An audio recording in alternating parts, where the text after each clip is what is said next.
As a working DJ, week in, week out, I steer well clear from subscribing to streaming platforms, and here are the reasons why. Launching straight in, some platforms do not allow the use of stems. If you're using Apple Music, Spotify, and a few others, then you cannot use stems. I have done full videos about how to map stems to your FLX4 on my YouTube channel, and loads of people asked me the question, why is my stems not working? And the answer was because they were subscribing to a streaming platform that does not allow stems.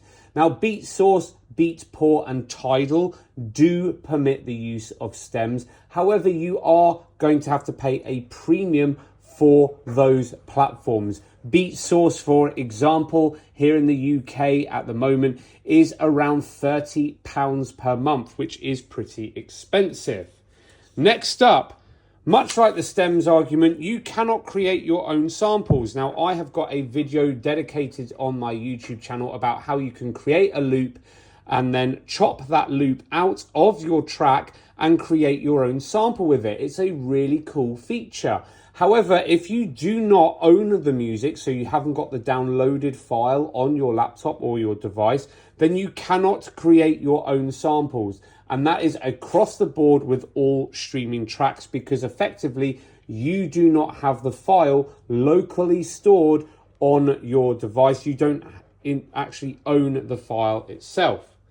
Next up, you cannot record your DJ set in your DJ software. This is across the board, across all streaming platforms. This is the most convenient way in which you can record your DJ set. And streaming platforms will not allow this to happen because ultimately you do not own the music. Now, there are ways around this. You can record into an external recorder and then plug into an app and record it that way, like for example QuickTime using something like an iRig. There are external recorders where you plug in an SD card and record directly onto the device, and there are other ways in doing it. However, you're going to have to factor in the extra cost, because of course those recording devices cost money, and also the added inconvenience of plugging in an extra device into your mixer. And finally, most importantly, you do not own any of that music. Part of the reasons why I love DJing is because I own the music. The moment you stop subscribing to one of these streaming platforms, all of your music collection is gone. Share this with a friend that will find it useful, and happy